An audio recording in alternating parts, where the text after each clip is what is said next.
Hello mindenkinek, Sweet vagyok. Bemutatom, hogy hogyan a videóban bemutatom. Mit is mutatom fel? Ja, a villámtűz kilövőt, amivel nagyon jó fel tudtok gyújtani cuccokat.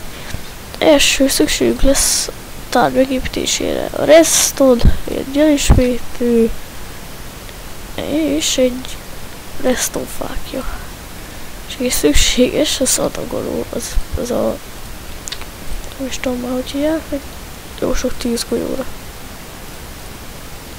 A dispenser, igen, jól. És akkor úgy kezdett megépíteni, hogy ez arra fordul, ez meg erre. Így fordítva, elfordítva. Így. És akkor erre bekötitek. Így. És akkor nagyjából kész is a rendszer. Lássuk, hogy milyen villámgyors. Úgy, hogy ezt megépítettétek, akkor így lerakjátok fákját, és azonnal leszeritek róla. És akkor ide kössük az adagolót, dispenzert, és megtöltsétek jó sok tűzgolyóval. Középső klik, hogy a kreatív vagytok, akkor átmásolja a tűzgolyókat, hogy úgy vagy több lesz belőle. És már tesztelessük is a villámtűzkilőt. Az eléggé durva. Itt egy világháború akar lenni. Ennek az oroszok a buszkik. Azt.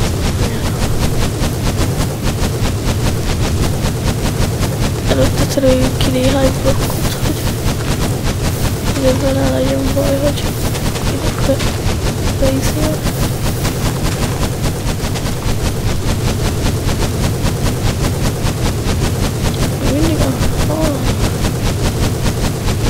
Úgyhogy ezt falra becélozzátok, úgy szép, nagyon kegyetlenül felhúzni, tudjuk gyűjteni mindent.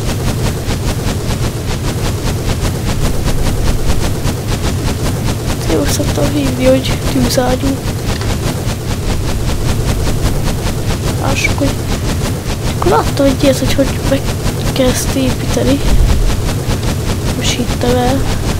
Lehet, hogy a régebbi videóban elmutattam, hogy azt hittem, hogy a csávó felgyorsította a gépét, és azért ilyen gyorsan villog, de közben rájöttem, hogy ez tényleg igaz. Akkor megcsináltam.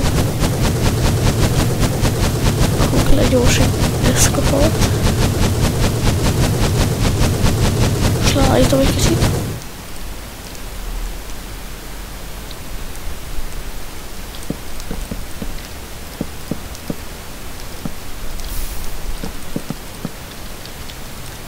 Falat fogok építeni.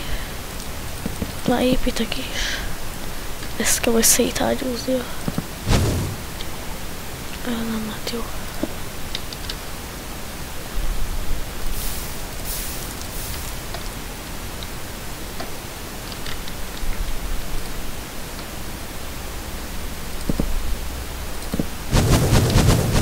Adjuk neki. Semmi sem fog maradni, garantáltan.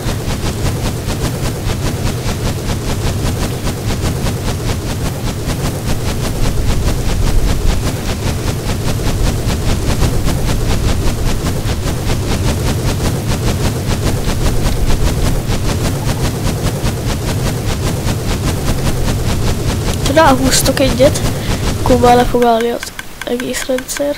Most lássuk ki is hozott. Ha erre ráhúztok egyet, akkor lássuk, hogy beakad valami cuccos miatt. Próbáljuk így elindítani, hogy így csinál. Ez is szar. Bocsánat. Ezt így majd el is égett a fa. Mindenki meg tudja magának csinálni, nagyon egyszerű cuccos. Köszönöm, hogy megnéztétek, iratkozzatok fel és lájkoljatok. És a megtekintéseteket egy kommenttel kérlek szépen jelezzétek. És véleményeteket is leírhassátok. Köszi, sziasztok!